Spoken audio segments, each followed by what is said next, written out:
Es un secreto a voces que la Tierra prehistórica es un cofre de misterios y maravillas. Parece que cuanto más atrás vamos, más locuras encontramos y el mundo se ve cada vez menos como el de hoy. Por eso, el pasado es un tiempo fascinante para imaginar, especialmente al pensar cómo sería viajar a esas épocas. Sin embargo, si de verdad existiera un botón mágico que pudiera mandarte permanentemente al pasado, creo que dudarías bastante en pulsarlo. O al menos yo lo haría, porque no hace falta mucho para darse cuenta de que la Tierra prehistórica era brutal y ha sido hogar de tipos muy duros. Dinosaurios, tigres dientes de sable, mamuts, mosasaurios, y ya te haces la idea. Sus tamaños, hazañas y resistencia son legendarios, pero a veces hace falta un fósil singular para recordarnos lo metaleros que eran en realidad. Los ejemplos más famosos son los que muestran a dos animales atrapados en batalla, como los infames dinosaurios combatientes. Intensos sin duda, pero creo que lo que demuestra de verdad la entereza de los animales prehistóricos son los ejemplares que llevan heridas, cicatrices y enfermedades, y aún así siguieron adelante, en algunos casos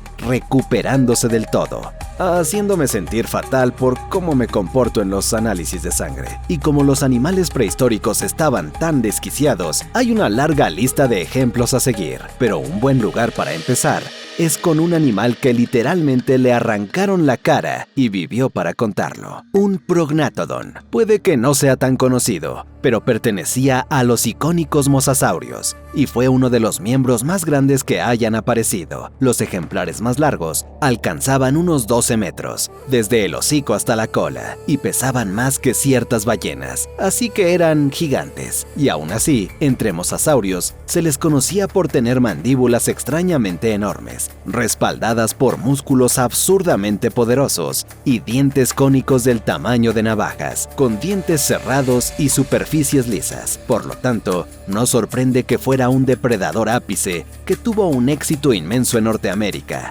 África, Europa y Australia durante el Cretácico tardío. Basándonos en sus dientes, los lugares en los que vivió y la evidencia directa de depredación, se cree que cazaba prácticamente cualquier cosa, con un ejemplar que guardó en sus tripas restos de peces, cefalópodos y tortugas. Esta variedad, junto con la fama agresiva de los mosasaurios en general, también significaba que otros de su especie podían ser presa de vez en cuando. Y un ejemplo aterrador de esto lo vio el espécimen apodado NHMM 2012-072, descubierto en los Países Bajos. Este veterano prehistórico tenía una herida bastante obvia. Básicamente, le faltaba la cara. Para ser más específicos, enormes porciones de su mandíbula superior, parietal y partes de su premaxilar habían sido arrancadas por algo ridículamente potente. Y dado el tamaño de la víctima, se presume que fue otro mosasaurio, quizá incluso otro prognatodon,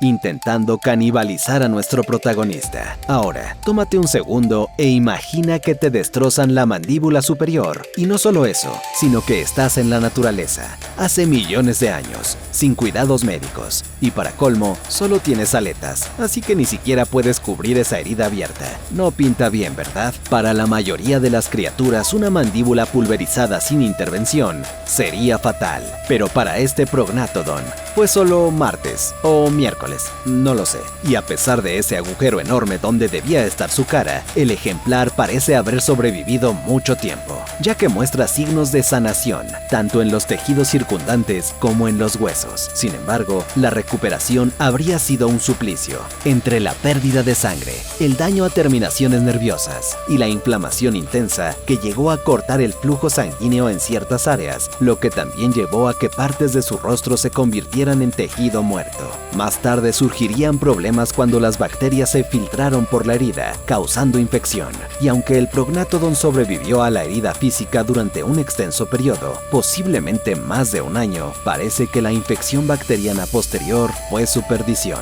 Pero no a través de fallo orgánico, sino porque el depredador llegó a un punto en el que ya no podía mover sus mandíbulas, o lo que quedaba de ellas, y acabó muriendo de hambre. Pero permíteme recalcar que estaba bien sin su mandíbula, y fueron las malditas bacterias las que arruinaron la fiesta al final. Aún así, un tipo rudo. Pero no todas las lesiones catastróficas acaban así. Algunos animales se recuperan casi por completo, y quizá ninguno demostró tanta dureza como el rey de la prehistoria, el Tyrannosaurus Rex. Con el tiempo, varios ejemplares han mostrado que este gigantón se ganó de verdad su título. De hecho, algunos de los especímenes más famosos que seguramente habrás oído nombrar llevan patologías espeluznantes. Tenemos a Stan, por ejemplo, un titán descubierto en 1987 que vivió hace 66 millones de años y medía unos 11.8 metros. Un tanque absoluto y sin duda un depredador alfa, pero como muestra su esqueleto, ser rey no era fácil, ya que estaba plagado de numerosas heridas y enfermedades. De entrada, se localizaron marcas de mordidas en la parte posterior del cráneo y en las costillas, que eran profundas y anchas, y solo encajaban con un tipo de diente, el de otro T-Rex, lo que significa que Stan libró batallas terribles contra otros tiranosaurios y vivió para contarlo. Estas mordeduras le habrían causado dolor intenso y en el caso de la del cráneo, al menos una conmoción, pues fue lo bastante fuerte para perforar parcialmente su caja craneana. Sin embargo, para Stan, esto era poca cosa, y ni siquiera lo peor, ya que una tercera mordida en la base del cráneo mostraba señales de haberle roto el cuello. Ahora bien, un cuello roto suele ser una sentencia fatal, pero para un Rex, supongo que es solo una molestia desagradable. Terminó curándose con el tiempo, aunque no a la perfección, lo que causó el crecimiento de hueso extra y la fusión de dos vértebras, conduciendo a molestias crónicas y problemas de movilidad durante el resto de su vida, haciendo su supervivencia aún más asombrosa. Y por si esto fuera poco, también había mordidas en las mejillas, las mandíbulas y costillas fracturadas por traumatismos. Ni siquiera los microorganismos dejaron a Stan en paz, con orificios redondos en el rostro que sugieren que parásitos devorahuesos se convirtieron en parte de su vida en algún momento. Todo esto es claramente mucho, y sin embargo, Stan siguió cazando y defendiendo su territorio. Y lo increíble es que no fueron estas lesiones las que finalmente lo derrotaron, sino la vejez, ya que su edad estimada al morir rondaba los 24 años, respetable para un terópodo. Sin embargo, él no es el único Rex que pasó por el aro, y de hecho, el más famoso de todos podría superarlo, viviendo mucho más tiempo a pesar de lesiones horrorosas. Y sí, hablo de la buena Sue. Si te gustan los dinosaurios, conoces a Sue, pero apuesto a que no sabías que su vida no fue precisamente glamorosa, y a lo largo de ella, soportó heridas que pudieron ser el fin de su carrera, por así decirlo. Esto incluyó una escápula derecha muy dañada que hacía dudoso el uso del brazo. Además, el mismo miembro sufrió la rotura de un tendón en algún momento. Se piensa que la lesión ocurrió en una lucha con presa, que en el caso de los T-Rex eran gigantes por derecho propio. Y parece que en medio del combate, Sue también terminó no con una, sino con 3 costillas rotas. Aún así, sobrevivió mucho después de ese incidente, con signos de sanación evidentes. Luego, además de las heridas violentas, también tuvo que lidiar con varios problemas de salud. Lo más notable es su peroné izquierdo, que estaba grotescamente agrandado y tenía vértebras caudales fusionadas, ambas se cree que causadas por infecciones distintas. La masiva cola también estaba fusionada y muy dañada, atribuida a artritis por repetidas lesiones, mientras que indicios de gota, una forma compleja de artritis, afectaba a Sue también. Como cereza del pastel, al igual que muchos otros T-Rex, tenía agujeros en la parte frontal del cráneo. Al principio se pensó que provenían de un enfrentamiento con otro tiranosaurio o tal vez una infección bacteriana, pero después de más análisis, la respuesta resultó ser más nauseabunda. Sue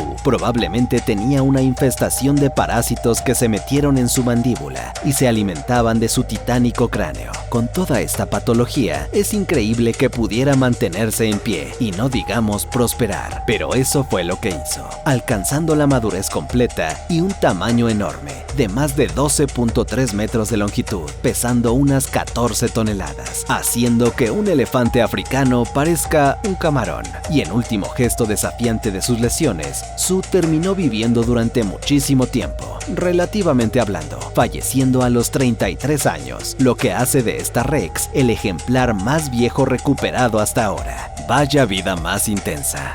Pero sinceramente, no solo los reyes y reinas se llevaron algunos golpes. Hay un montón de lesiones de dinosaurios locas allá afuera. Y aunque quiero volver a ellas, no quisiera que nosotros los mamíferos nos sintiéramos excluidos, porque también hemos lidiado con barbaridades, incluidos, por cierto, los humanos prehistóricos, que obviamente eran muy rudos. Y si has visto uno de mis videos anteriores, sabrás que los neandertales en particular podían ser un grupo muy duro, y ningún espécimen lo demuestra tanto como Shanidar I, cariñosamente apodado Nandi, que en mi opinión debería llevarse el título de homínido fosilizado más duro hasta la fecha. Para poner un poco de contexto, Nandi era un neandertal de unos 45 a 65 mil años de antigüedad. Vivía en lo que hoy es Irak, en una cueva, con una vida realmente dura, algo notorio para los excavadores, que notaron enseguida que su esqueleto estaba muy deformado. La violencia no era ajena a la gente de aquellos tiempos,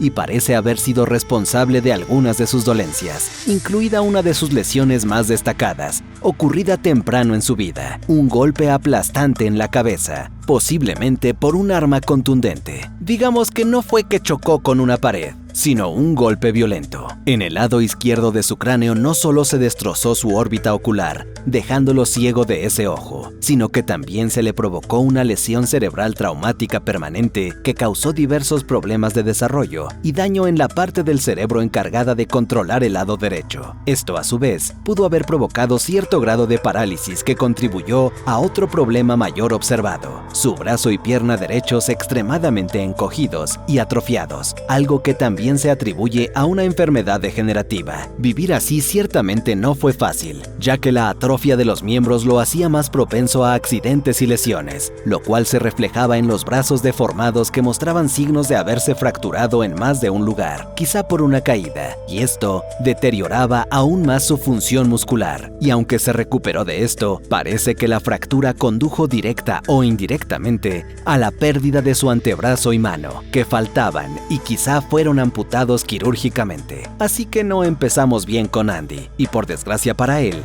esto solo es el comienzo, porque la lista de problemas es larga, pues vemos que cada una de sus piernas se rompió en uno o varios episodios. No tenemos idea qué causó estas fracturas, pero claramente le hicieron la vida mucho más dolorosa y lo dejaron con una cojera pronunciada y molesta, que solo se agravó con una lesión adicional en el pie, donde también se fracturó el metatarsiano derecho. Así que ahí estaba el pobre hombre, cojeando con daño cerebral sin poder ver mucho.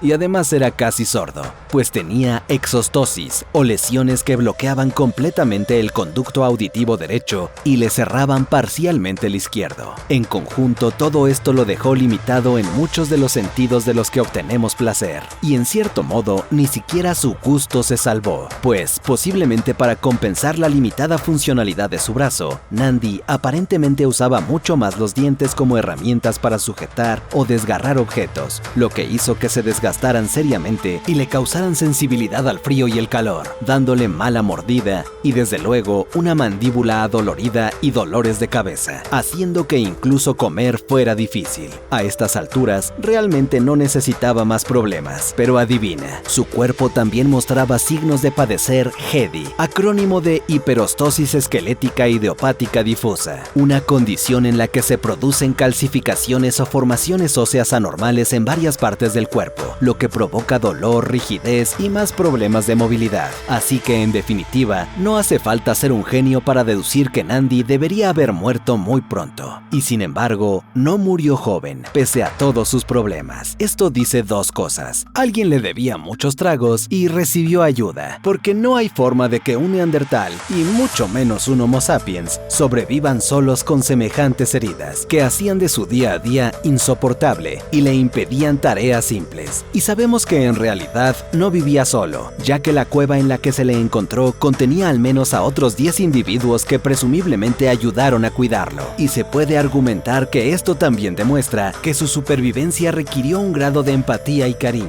porque, como dijo un paleontólogo, Nandi no habría podido ofrecer nada material significativo a los demás, y aún así lo mantuvieron con vida porque les importaba quién era, y esa asistencia sanitaria neandertal resultó ser bastante efectiva, pues desafió las probabilidades y vivió hasta aproximadamente los 45 años, convirtiéndose en un anciano para la época, y de hecho en el espécimen más viejo de la cueva, lo cual es impresionante, y los homínidos en general son conocidos por ser duros, incluso grandes sitios de masacres lo demuestran. Los individuos encontrados suelen mostrar signos de haber sobrevivido a ataques anteriores, ignorando lanzazos, golpes en la cabeza con armas romas y laceraciones severas que a veces les arrancaron miembros. Lo interesante de la situación de Nandi es que los investigadores dijeron que esto demuestra cooperación, porque él no tenía ninguna posibilidad solo, y esa misma lógica se ha aplicado a otro animal cuyo comportamiento social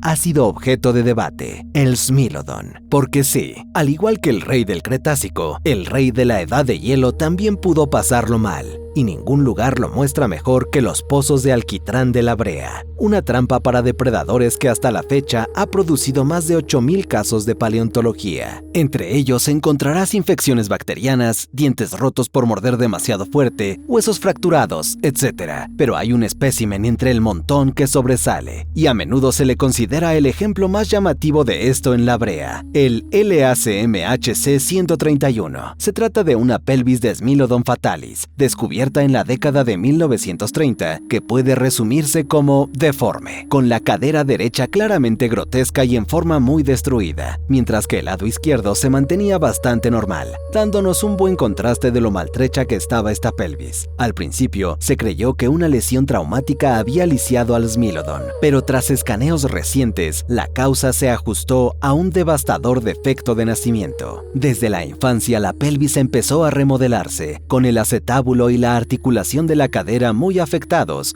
como describió un estudio. Las articulaciones estaban esencialmente destruidas. Esto no era una buena noticia para nuestro Smilodon, aunque pueda no sonar muy fatal, considerando que entre humanos de hoy una pelvis rota o deformada no es necesariamente mortal. Pero la diferencia clave es recordar que los Smilodon no tenían acceso a atención médica moderna, obviamente, y sus presas eran prácticamente en exclusiva bestias megafaunales gigantes, como mamuts, por lo que una pelvis gravemente disfuncional era una sentencia de muerte, sin medios para agarrar grandes presas ni perseguirlas. Además, el afectado habría tenido que encargarse de defender su territorio y competir con otros depredadores, ambas cosas poco probables con las patas fuera de combate. Y aún así, a pesar de estos obstáculos, el espécimen claramente llegó a la edad adulta, algo considerado imposible si el Smilodon fuera un depredador solitario. Por eso, algunos han citado este espécimen como una prueba sólida de comportamiento gregario en los gatos dientes de sable, con la idea de que su unidad familiar compartía comida y se encargaba de defender el territorio, ya que al igual que Nandi, este individuo no habría podido participar en muchas actividades, incluso si superaba los problemas funcionales, pues la pelvis destrozada probablemente le causaba dolor crónico y debilitante. Así que sí, los mamíferos hemos sufrido lo nuestro, pero quiero volver con los dinosaurios, porque hay otra historia más loca. ¿Recuerdas al prognatodon antes? Al que le arrancaron la cara. Pues hay un dinosaurio al que le arrancaron gran parte de la cabeza y vivió para contarlo. Esta historia comienza hace 67 millones de años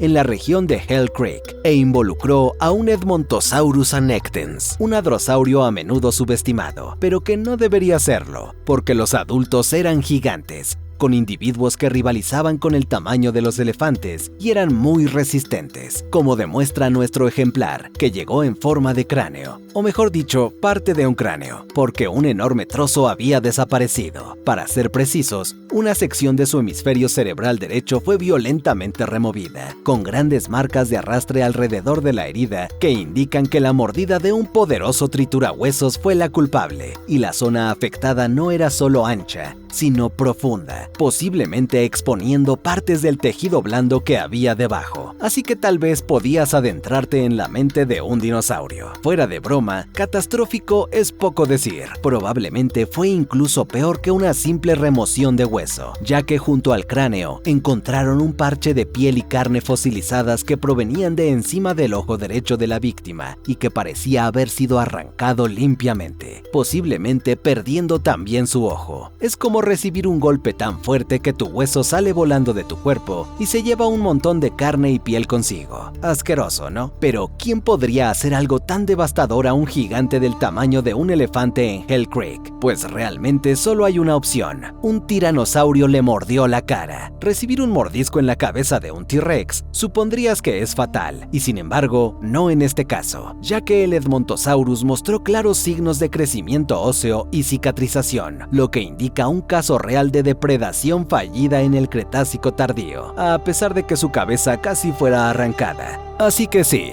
no sorprende que este espécimen se lleve la palma entre los dinosaurios cuando se trata de lesiones individuales sobrevividas. Pero no puedo hablar de patologías en dinosaurios sin mencionar a la unidad de triaje ambulante, Big Al. Espero que ya sepas a quién me refiero. Pero en caso de lo contrario, es quizá el alosaurio más famoso, aunque su fama se debe a que Al está conservado en un 95%. Aunque también destaca porque estaba sumamente maltrecho. Casi parece que la madre naturaleza tenía una vendetta jurásica contra él, pues a lo largo de su vida, este alosaurio soportó 19 lesiones grandes que afectaron casi todo su cuerpo. Enumerarlas es casi como leer un parte médico de accidentes jurásicos: costillas fracturadas, mano derecha desgarrada, agujero punzante en el hombro, numerosas infecciones, incluso en la mandíbula, vértebras fusionadas por impactos, cola rota, gastralia dañada, que son huesos que sostenían los órganos del abdomen. Así que Al habría tenido muchos dolores internos. Se cree que muchas de estas dolencias se originaron en caídas o peleas con presas o competidores, lo que nos muestra lo activa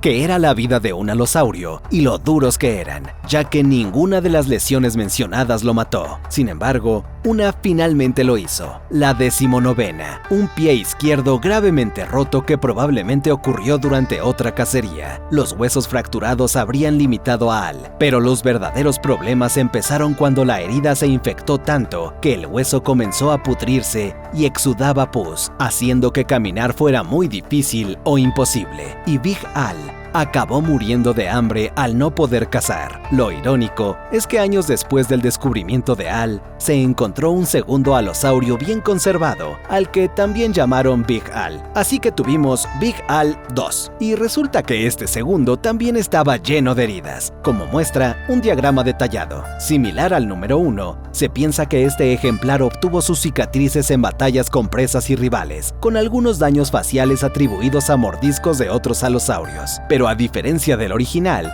el número 2 sufrió una lesión importante en el pie, pero sobrevivió a esa prueba y alcanzó la madurez, mientras que Al 1 murió siendo un subadulto. Sin embargo, el destino alcanzó al número 2 de todos modos, ya que en la edad adulta sufrió una grave fractura de isquión, un hueso que sostiene la pelvis y muchos músculos, de la que nunca se recuperó. Cómo ocurrió es un completo misterio, especialmente porque este tipo de rotura casi nunca se ve en grandes terópodos, así que raro. Ahora, podría seguir hablando sin parar de patologías de los dinosaurios, pero hay un caso fascinante de un no dinosaurio con el que quiero cerrar. Como dijimos con el primer Big Al, su muerte aparentemente llegó por una sola lesión en el pie, y no hay duda de que si te quedas con una sola pierna, estás en problemas. Y si las dos piernas están fuera de combate, buena suerte. Pero digamos que, por diversión, tus brazos también estuvieran incapacitados. En ese caso, no podrías hacer mucho. Eso sí eres humano, claro, porque en 1948,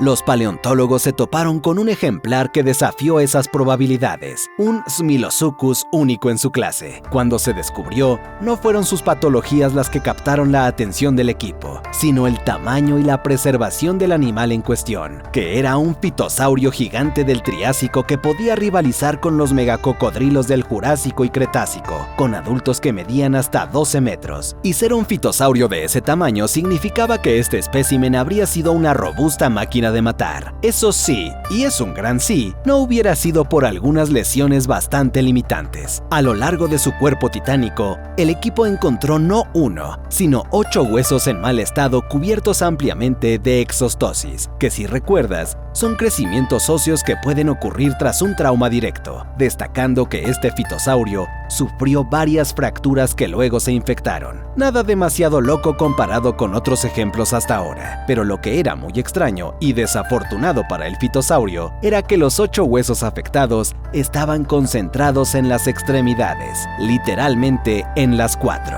No se salvó ni una, con un húmero izquierdo, cúbito derecho y ambos fémures y peronés dañados, además de al menos 2 metapodiales. Sería casi imposible decir exactamente cómo acabó este fitosaurio con tales patologías, pero se ha insinuado la competencia intraespecífica y vemos que en algunos reptiles modernos no es raro que se muerdan las extremidades. Dicho esto, esperarías que algo tan grande mordiendo la extremidad de otro resultara en amputaciones. Sin embargo, los fitosaurios estaban mucho más blindados que incluso los cocodrilos modernos, por lo que el daño contundente de las mordidas era una posibilidad. Un aspecto claro de los daños que sufrió es que habría sido prácticamente imposible que hubiera recibido todas sus lesiones en un solo evento. Su naturaleza dispersa es demasiada coincidencia, por lo que podemos decir que simplemente tuvo una suerte excepcionalmente mala, y esa mala suerte solo se agravó por la época en la que vivió, el Triásico tardío, una era brutal con condiciones áridas, sequías significativas en el área donde residía y numerosos depredadores competidores. ¿Cómo no murió por una extremidad destrozada? Y menos aún por 4,